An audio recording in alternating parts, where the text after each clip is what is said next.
Nah, di sini aplikasi yang kita buat itu bisa kita gunakan di Android karena kan sudah berbasis Android. Nah, kalian sudah pada install belum? Nah, tampilannya seperti gini kan. Nah, bisa kita langsung saja klik yang masuk. Oke.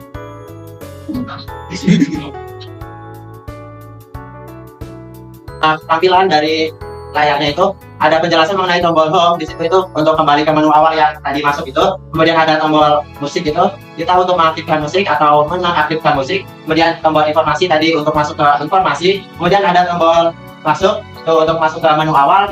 Sini juga ada tombol itu pilihan ganda dari pilih A, B, C itu untuk memilih jawaban. Kemudian untuk mulai juga bisa memulai evaluasi.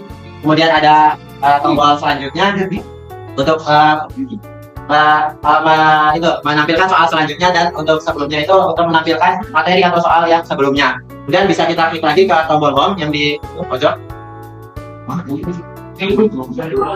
Kita langsung saja ke masuk ke tujuan pembelajaran. Kita diklik di situ.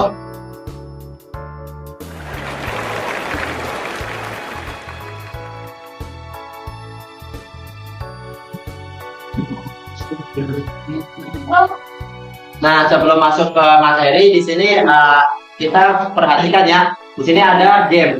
Game itu game sebuah petualangan meminta pemain untuk memilih satu dari 3 pintu untuk melanjutkan permainan. Nah, dengan konsep peluang itu berarti kita atau siswa itu dapat memahami bahwa dari kejadian itu 1/3-nya itu atau peluangnya itu 1/3 yang benar, dan 2/3-nya itu kemungkinan kita mendapatkan jawaban yang salah. Kemudian ada yang kedua itu ada perkiraan cuaca, di mana sebuah pengamatan cuaca itu menunjukkan bahwa ada peluang 70% hujan pada hari tertentu, misalnya hari ini. Kemudian siswa itu dapat mempelajari bagaimana sih konsep peluang diterapkan dalam ramalan cuaca. Nah, di sini kita dapat memahami bahwa peluang hujan itu lebih tinggi karena kan 70%-nya itu kemungkinan hujan. Kemudian berarti sisanya itu 30%-nya itu kemungkinan tidak hujan. Selanjutnya bisa kita klik yang selanjutnya. Nah, di sini kita masuk ke teori peluang. Nah, peluang itu apa sih? Kalian udah pada tahu belum pengertian dari peluang? Belum. Nah, jadi peluang itu adalah seberapa besar kemungkinan suatu peristiwa terjadi dalam hubungannya dengan total kemungkinan hasil yang dapat terjadi. Jadi, peluang itu adalah kemungkinan terjadinya suatu kejadian. Selanjutnya, nah di sini itu ada perbedaan kejadian pasti, kejadian mustahil, dan kejadian yang tidak pasti. Yang pertama itu ada kejadian pasti. Nah, kejadian pasti itu apa sih? Jadi, kejadian pasti itu adalah kejadian yang pasti terjadi. Misalnya di sini kita melempar dadu. Dadu itu kan ada angkanya dari 1 sampai 6 ya. Nah, kemudian kejadian munculnya itu berarti pasti terjadi karena misalkan kita melempar dadu, pasti kan salah satu angka itu pasti muncul. Berarti itu dinamakan dengan suatu kejadian yang pasti. Kemudian yang kedua itu ada kejadian yang mustahil. Nah, kejadian mustahil itu jadi kejadian yang tidak akan mungkin terjadi. Contohnya, misalkan kita lempar dadu itu kan angkanya 1 sampai 6 ya. Misalkan yang ditanyakan itu peluang munculnya angka 7. Berarti kan karena dadu itu angkanya 1 sampai 6, berarti peluang untuk munculnya angka 7 itu tidak mungkin terjadi. Itu yang dinamakan dengan kejadian yang mustahil. Selanjutnya,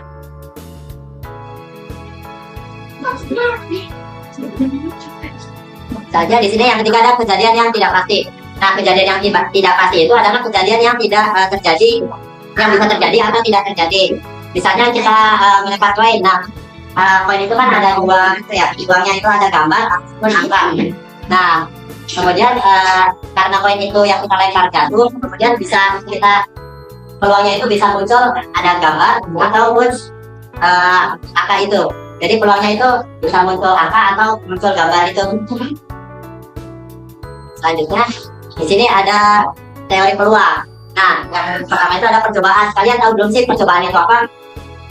Belum. Nah, percobaan itu adalah misalkan kita melempar koin. Nah, setiap koin itu dianggap sebagai percobaan. Jadi percobaan itu apa yang kita lakukan gitu. Kemudian yang kedua itu ada ruang sampel.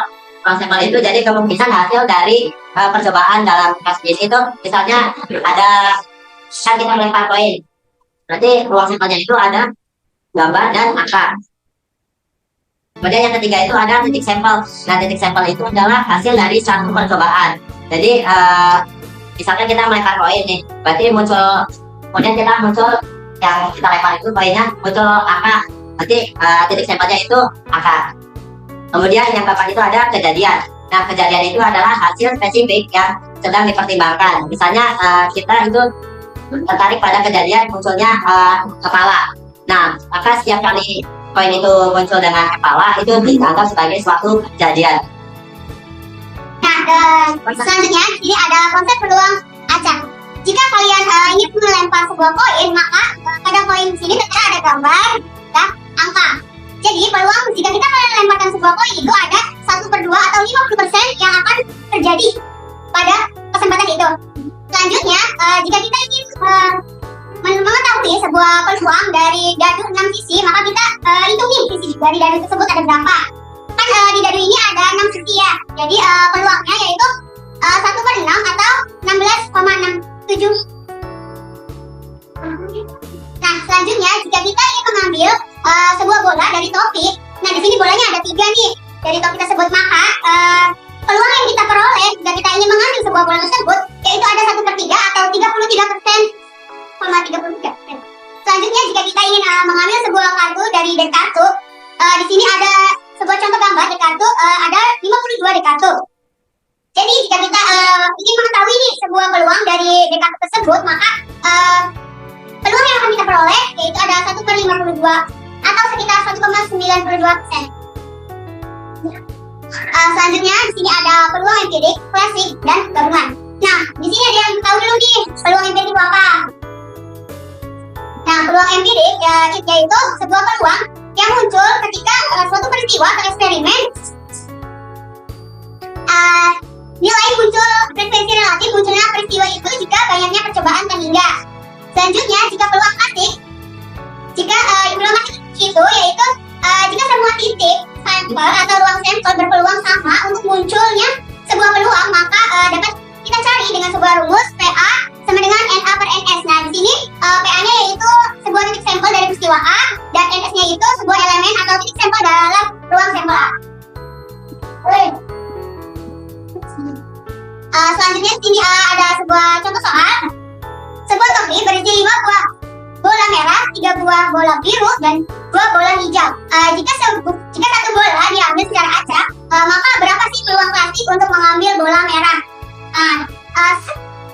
Kita dapat mencari peluang empirisnya, yaitu di sini ada gambarnya nih. Ada munculnya kan? Di sini ada munculnya topi nih. Kita bola merah pada topi kita jumlahkan 5, 3, 2, yaitu ada 10 bola. Selanjutnya, jika kita ingin mengetahui peluang klasik untuk mengambil bola merah, yaitu kita dapat membagi bola merah dengan 10.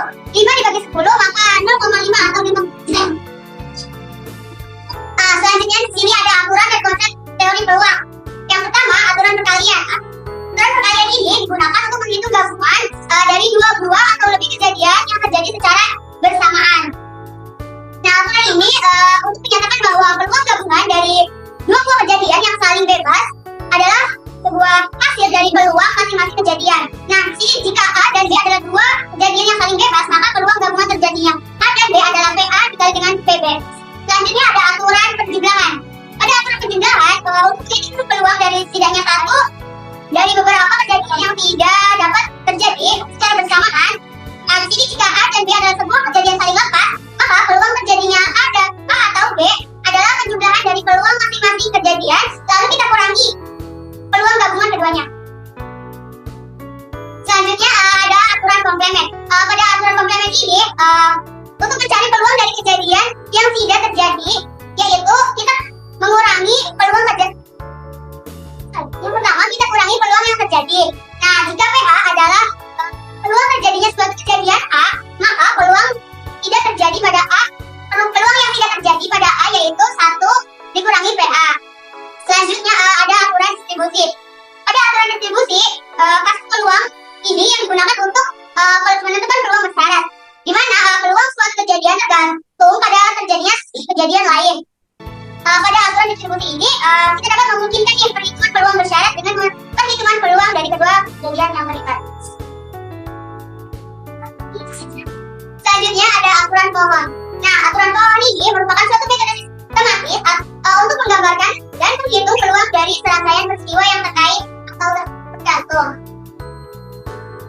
Selanjutnya ada peluang bersyarat. Nah, pada konsep ini kita dapat menunjukkan peluang terjadinya satu kejadian tergantung pada terjadinya kejadian lain. Nah, konsep ini berguna untuk memahami hubungan antara beberapa kejadian dalam percobaan yang saling bergantung. Selanjutnya ada distribusi probabilitas. Nah, pada distribusi probabilitas ini yaitu suatu fungsi matematis yang memberikan peluang setiap hasil dalam ruang sampel. Nah, distribusi probabilitas ini sering digunakan dalam analisis statistik dan teori. Selanjutnya ada permutasi dan kombinasi. Pada konsep ini kita dapat menghitung berapa banyak cara yang berbeda dari suatu peristiwa yang dapat terjadi. Nah, permutasi dan kombinasi ini sangat berguna dalam memperhitungkan peluang dalam konteks pengaturan atau urusan tertentu. Selanjutnya ada distribusi normal. Distribusi normal ini merupakan sebuah distribusi probabilitas yang paling umum digunakan dalam statistik. Distribusi normal ini kita dapat mengikuti pola lonceng dan dapat digunakan untuk menganalisis berbagai fenomena dalam kehidupan.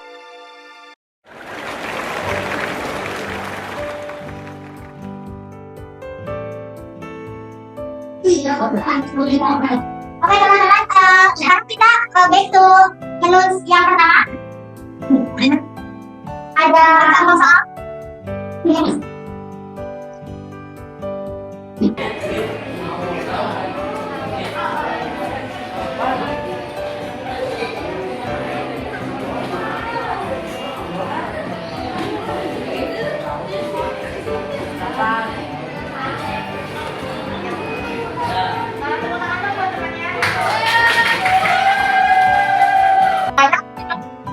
Menu selanjutnya itu contoh soal ya. Boleh di next selanjutnya.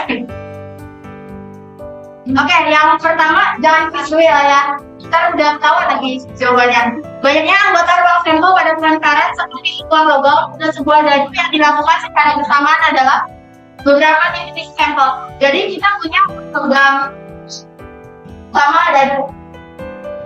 Dan itu biasanya titik-titiknya tuh paling maksimal berapa?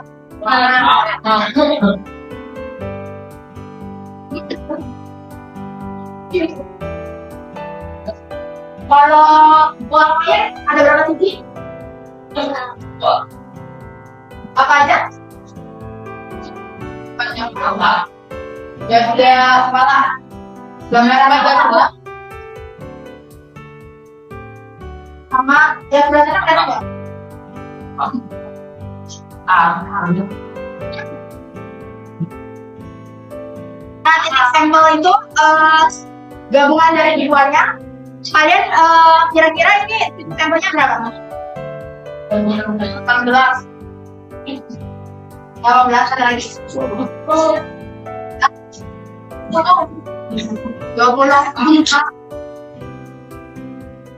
Dan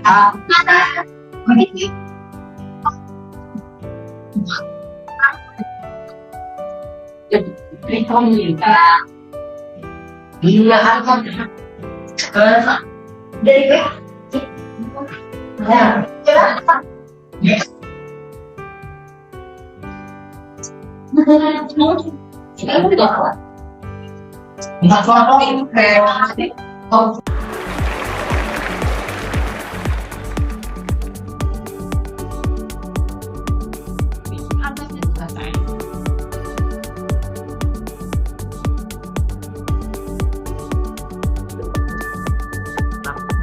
Kenapa?